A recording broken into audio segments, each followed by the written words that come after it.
Hello friends, मार्गदर्शन competition classes में आपका स्वागत है। आज हम आपको अलाउद्दीन खिलजी के उत्तराधिकारियों के बारे में बताएंगे।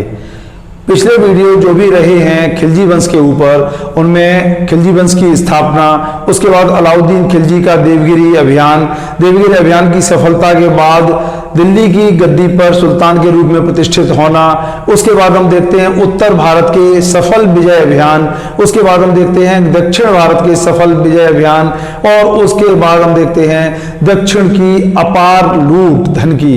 इसके बाद दिल्ली के सुल्तान का राजत्व सिद्धांत, अलाउद्दीन खिलजी की मंगोल नीति, मंगोलों के आक्रमण और उन मंगोलों के आक्रमण से निपटने के लिए अलाउद्दीन के द्वारा अपनाई गई मंगोल नीति, कठोर नीति, तलवार की नीति, इन सब बातों के बारे में बताया। फिर इसके बाद हमने आपको अलाउद्दीन की सांस्कृतिक उपलब्धियों के बारे में बताया कि अलाउद्दीन खिलजी की सांस्कृतिक उपलब्धियां क्या क्या थी। आज हम आपको अलाउद्दीन खिलजी के उत्तराधिकारियों के बारे में बताएंगे। तो हम देखते हैं होता क्या है। अलाउद्दीन खिलजी का निरंतर स्वास्थ्य गिरता जाता है और वो असाध्य रोग से पीड़ित हो जाता है। ऐसे समय में अलाउद्दीन को यह आभास होता है कि उसके पुत्र खिज्र खां और उसकी रानी मलिका-ए-जहां द्वारा उसकी उपेक्षा की जा रही है। ऐसी स्थिति में वो असंतुष्ट होकर मलिक काफूर को दक्षिण भारत से देवगिरी से वापस बुलाता है। आप लोगों को ज्ञात होगा कि चित्तौड़ की विजय के बाद अलाउद्दीन ने खिज्र खां को अपना उत्तराधिकारी घोषित किया था, लेकिन हम देखते हैं उसके अत्यंत भोग विलास के कारण अलाउद्दीन अंततः उससे असंतुष्ट हो जाता है और बाद में फिर वो मलिक काफूर को बुलाता है। मलिक काफूर को जब बुलाता है तो ऐसी परिस्थितियों में मलिक काफूर की भी महत्वाकांक्षाएं जाग जाती हैं। और मलिक काफूर क्या करता है? मलिक काफूर जब दिल्ली में आता है तो मलिक काफूर अलाउद्दीन खिलजी के पुत्र खिज्र खां और उसके भाई सादी खां, इसके अलावा मलिका-ए-जहां और मलिका-ए-जहां का भाई अलप खां, इन सब के विरुद्ध सुल्तान अलाउद्दीन खिलजी को भड़काता है। और उसके बाद वो क्या करता है भड़काने के बाद, और ऐसी स्थिति में क्या होता है कि जो खिज्र खां होता है अपने पिता के स्वास्थ्य की कामना के लिए हस्तिनापुर के जो संत हैं उनकी मजार पर दर्शन के लिए जाता है। और इन्हीं परिस्थितियों का लाभ उठाकर मलिक काफूर क्या करता है, अलफ खां की हत्या करवा देता है और खिज्र खां से सारे शाही उपाधियां वापस ले ली जाती हैं और खिज्र खां को अमरोहा में ही रहने का आदेश दिया जाता है। ऐसी स्थिति में फिर क्या होता है, और अलाउद्दीन फिर मलिक काफूर क्या करता है, खिज्र खां को और सादी खां को ग्वालियर के दुर्ग में बंदी बना देता है और मलिका-ए-जहां को दिल्ली के पुराने किले में बंदी बना दिया जाता है। इसके बाद वो अलफ खां के भाई की भी हत्या करवा देता है। इन परिस्थितियों में क्या होता है, फिर अलाउद्दीन खिलजी की 4 जनवरी 1316 में मृत्यु हो जाती है। जब मृत्यु हो जाती है तो मलिक काफूर क्या करता है, अलाउद्दीन खिलजी के अल्पवयस्क पुत्र शहाबुद्दीन उमर को सुल्तान की गद्दी पर बैठाता है और स्वयं उसका संरक्षक बन जाता है। ये शहाबुद्दीन उमर कौन था? ये झत्यापाली, जो राजा रामचंद्र देव जो देवगिरी के राजा थे, उनकी पुत्री का पुत्र बताया जाता है। और हम देखते हैं कि ये मलिक काफूर स्वयं काफी कुछ अधिकार अपने हाथ में ले लेता है। मलिक काफूर के बारे में आपको पता होगा। फिर वो क्या करता है मलिक काफूर, फिर एक अलाउद्दीन का एक अन्य पुत्र होता है मुबारक की हत्या के लिए अलाउद्दीन खिलजी के जो अंगरक्षक थे, पायक जिन्हें कहा जाता था, पायक अंगरक्षक जो थे, इन पायकों को मुबारक खां की हत्या के लिए और या उसे अंधा करने के लिए भेजता है। ऐसी परिस्थितियों में मुबारक खां क्या करता है, उन पायकों को, सुल्तान के अंगरक्षकों को खिलजी वंश के प्रति उनकी निष्ठा, खिलजी वंश के प्रति उनके उत्तरदायित्व को याद दिलाता है और उन्हें धन का प्रलोभन भी देता है मुबारक खां। और ऐसी परिस्थिति में पायक क्या करते हैं, वापस जाकर उसी रात में मलिक काफूर की हत्या कर देते हैं। मलिक काफूर की हत्या कर देते हैं और मलिक काफूर की हत्या के बाद मुबारक खां जो होता है कुतुबुद्दीन मुबारक शाह खिलजी के नाम से दिल्ली का सुल्तान बन जाता है। मलिक काफूर के बारे में आपको बताना है कि एक नुसरत खां ने जब गुजरात की विजय की थी उस समय मलिक काफूर को कैम्बे से 1000 दीनार देकर खरीदा गया था। ये वास्तव में एक हिंदू हिजड़ा था जिसे खरीदकर दिल्ली लाया गया था और इसे 1000 दीनारी कहा गया। बाद में ये अलाउद्दीन का अत्यंत विश्वस्त बनता है और सल्तनत का नायब बनता है। इस प्रकार हम देखते हैं कि मलिक काफूर का अंत हो जाता है। उसके बाद क्या होता है, कुतुबुद्दीन मुबारक शाह खिलजी जब सुल्तान बनता है। इसके बारे में जो इंपॉर्टेंट फैक्ट हैं वो याद रखिएगा। सबसे इंपॉर्टेंट फैक्ट जो अक्सर एग्जाम में पूछ लिया जाता है कि स्वयं को खलीफा घोषित किया।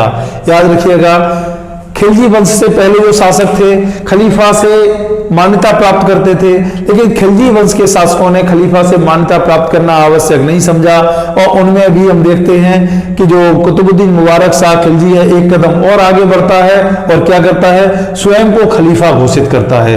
Important fact. इसके बाद और क्या होता है, जो मुबारक हसन होता है इसे खुसरो खां की उपाधि प्रदान की जाती है। मुबारक हसन कुतुबुद्दीन मुबारक खिलजी का अत्यंत विश्वास पात्र और प्रिय अधिकारी होता है, इसे खुसरो खां की उपाधि दी जाती है।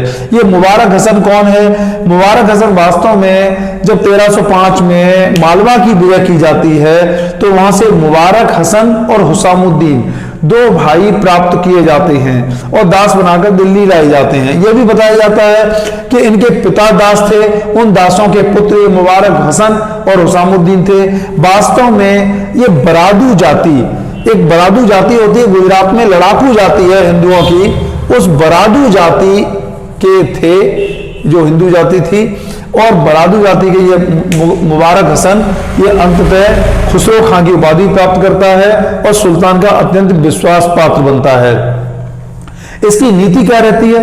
देखिए, अलाउद्दीन की अत्यंत कठोर नीति थी, लेकिन हम देखते हैं कुतुबुद्दीन मुबारक शाह खिलजी क्या करता है, क्षमा नीति का पालन करता है। याद रखिएगा, ये अलाउद्दीन के बाद लोगों को क्षमा कर देता है, तमाम लोगों की अपराध को माफ कर देता है, बंदियों को छोड़ दिया जाता है और क्या होता है, कठोर नियमों का उन्मूलन कर देता है। तमाम लोगों की धन और संपत्ति जो अलाउद्दीन के समय हड़प ली गई थी, अधगैत कर ली गई थी या छीन ली गई थी, उसे वापस कर देता है। याद रखिएगा। और इसके समय में जो महत्वपूर्ण विजय अभियान है उन्हें बताना आवश्यक है। देखिए, अलाउद्दीन की मृत्यु के ठीक पहले देवगिरी हरपाल देव के नेतृत्व में स्वतंत्र हो जाता है। इसी तरह से चित्तौड़गढ़ भी ने भी स्वतंत्रता की घोषणा कर दी थी। चित्तौड़गढ़ भी महाराणा के नेतृत्व में स्वतंत्र हो गया था। तो ये क्या करता है, सुल्तान मुबारक शाह खिलजी देवगिरी का अभियान चलाता है और इसमें स्वयं इसका नेतृत्व करता है। स्वयं सुल्तान द्वारा देवगिरी का अभियान चलाया गया है। हरपाल देव को पकड़ा जाता है और उसे मार दिया जाता है, उसका वध कर दिया जाता है और देवगिरी का अधिग्रहण कर लिया जाता है। इसे दिल्ली सल्तनत में मिला लिया जाता है, इसका विलय कर लिया जाता है। याद रखिएगा कि यहां पर सुल्तान के द्वारा प्रत्यक्ष शासन की नीति अपनाई गई। देखिए, अलाउद्दीन खिलजी की दक्षिण में जो नीति थी वो परोक्ष शासन की नीति थी, इनडायरेक्ट कंट्रोल करता था अलाउद्दीन। अलाउद्दीन ने दक्षिण के राज्यों को दिल्ली सल्तनत में नहीं मिलाया है, लेकिन हम देखते हैं कि मुबारक शाह खिलजी के द्वारा देवगिरी को डायरेक्ट कंट्रोल में लिया जाता है, दिल्ली सल्तनत में मिला लिया जाता है। माने अलाउद्दीन खिलजी की इस नीति को उलट दिया जाता है। परोक्ष नीति के स्थान पर प्रत्यक्ष कंट्रोल की नीति, प्रत्यक्ष नियंत्रण की नीति अपनाई जाती है। यह कॉन्सेप्चुअल क्वेश्चन होता है। कॉन्सेप्चुअल क्वेश्चन ये होता है कि प्रत्यक्ष नियंत्रण की नीति किस शासक ने अपनाई साउथ में पहली बार, तो याद रखिएगा वो है मुबारक शाह खिलजी। इसके बाद हम देखते हैं क्या होता है, यहाँ पर एक लकी को गवर्नर बना दिया जाता है और वारंगल में अभियान चलाया जाता है प्रतापरुद्र देव के विरुद्ध। प्रतापरुद्र देव क्या करते हैं, दिल्ली की अधीनता अस्वीकार कर देते हैं, राजस्व देना बंद कर देते हैं। ऐसी स्थिति में यहां पर अभियान चलाया जाता है ख्वाजा हाजी के नेतृत्व में और जो वारंगल का दुर्ग है उसके बाहरी घेरे पर अधिकार कर लिया जाता है। इनका जो प्रतापरुद्र देव का मंत्री होता है अनिल मेहता, उसे बंदी बनाया जाता है और खुसरो के द्वारा उसे प्राण दंड दिया जाता है। ऐसी स्थिति में प्रतापरुद्र देव संधि की के लिए सहमत हो जाते हैं, संधि को स्वीकार करते हैं, दिल्ली सल्तनत को राजस्व देना स्वीकार करते हैं। ऐसी स्थिति में उन्हें अधीन करके छोड़ दिया जाता है। इसके बाद फिर क्या होता है, मावर अभियान चलाया जाता है। मदुरा, मुस्लिम इतिहासकारों ने मदुरा को ही मावर कहा है। तो मदुरा अभियान चलाया जाता है खुसरो शाह के द्वारा। यहाँ पर क्या होता है, बर्नी बताता है कि किस प्रकार से दोनों राय को छोड़कर, मतलब दोनों राय राजधानी को छोड़कर चले जाते हैं खुसरो, और वहां पर इसे अपार धन प्राप्त होता है। खुसरो को इतना अपार धन प्राप्त हुआ था कि खुसरो स्वयं वहां पर अपनी दिल्ली सल्तनत से अलग सल्तनत स्थापित करने के बारे में विचार करने लगा था, महत्वाकांक्षाएं जागने लगी थी। ऐसी स्थिति बन जाती है। तो हम देखते हैं कि वहां पर खुसरो को अपार धन की प्राप्ति होती है।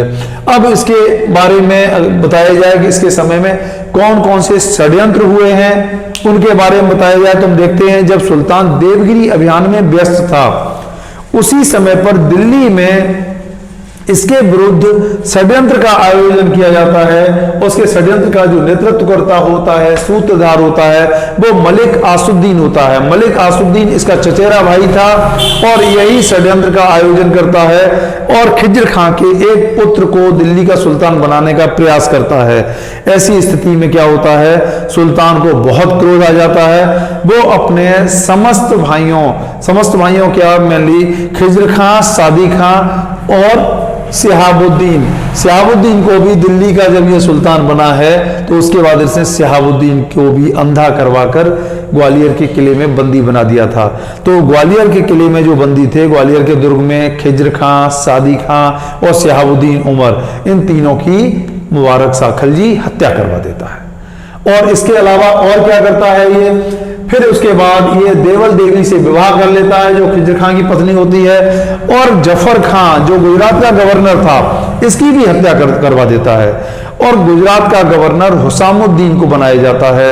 हुसामुद्दीन गुजरात में विद्रोह कर देता है, लेकिन इस विद्रोह का दमन किया जाता है। और इस विद्रोह के बाद हुसामुद्दीन को जब लाया जाता है तो हुसामुद्दीन को सुल्तान क्षमा कर देता है। क्यों क्षमा कर देता है, क्योंकि हुसामुद्दीन खुसरो का भाई था और खुसरो मुबारक शाह खिलजी का अत्यंत प्रिय अधिकारी था। ऐसी स्थिति में हुसामुद्दीन को क्षमा कर दिया जाता है। फिर हम देखते हैं देवगिरी में भी विद्रोह करता है एक लकी, उसे भी दिल्ली लाया जाता है, उसके नाक कान काट लिए जाते हैं। इस तरह से इन विद्रोहों से सुल्तान द्वारा निपटा जाता है। फिर हम देखते हैं होता क्या है कि सुल्तान के बारे में अगर हम बात करें तो इसके बारे में बर्नी ने यह बताया है कि चारित्रिक रूप से बहुत निम्न कोटि का सुल्तान था। हम देखते हैं कि किस प्रकार से इसके बारे में जो बर्नी ने बताया है कि यह अक्सर निर्वस्त्र होकर दरबार में दरबारियों के मध्य दौड़ा करता था। इसे नग्न स्त्री पुरुषों की संगत अत्यधिक पसंद थी। यह चारित्रिक रूप से बहुत निम्न कोटि का सुल्तान था।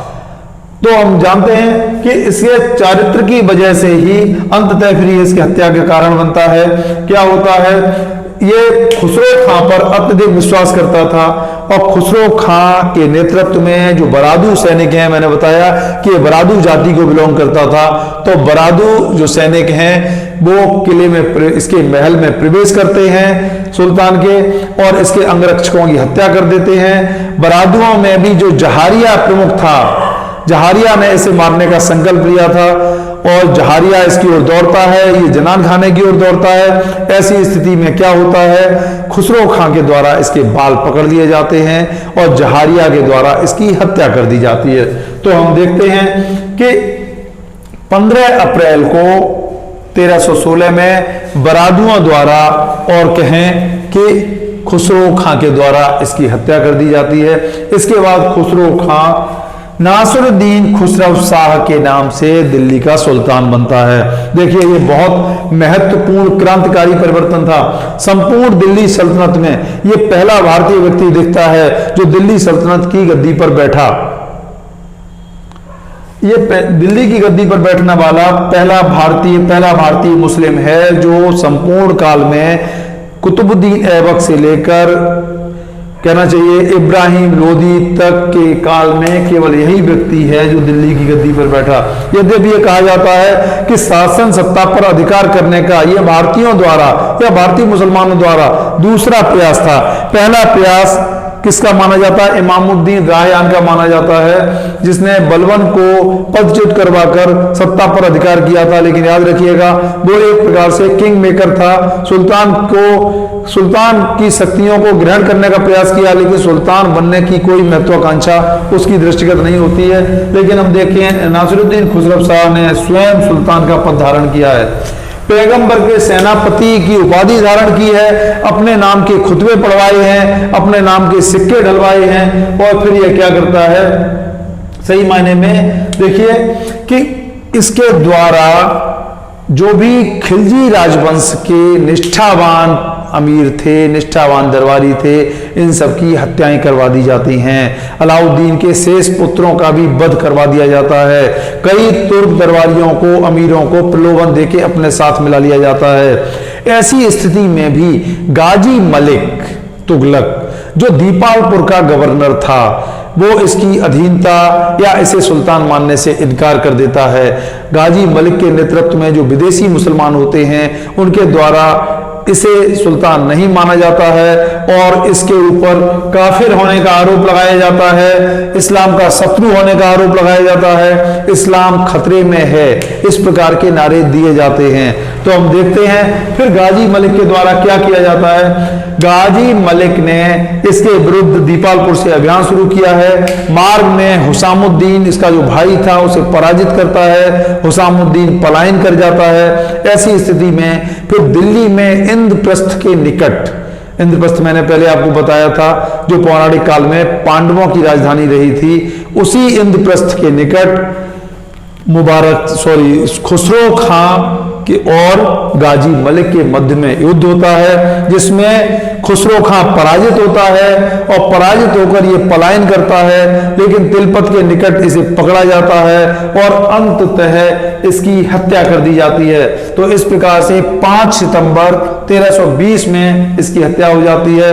इस प्रकार इसका 4.5 महीने का शासन समाप्त हो जाता है। 7 सितंबर 1316 को हजार सितून में गाजी मलिक प्रवेश करता है और यह कहता है कि अलाउद्दीन खिलजी का कोई भी वंशज अगर हो तो उसे सुल्तान की गद्दी पर बैठाया जाए, क्योंकि उसे पता था उस समय तक अलाउद्दीन खिलजी का कोई भी वंशज विद्यमान नहीं था।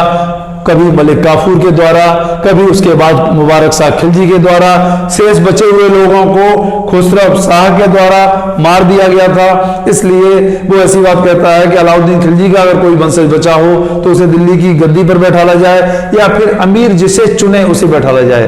तो यह कहा जाता है कि अमीर उसी से याचना करते हैं। इस प्रकार से 8 सितंबर 1320 में वो दिल्ली की गद्दी पर बैठता है और सुल्तान बन जाता है।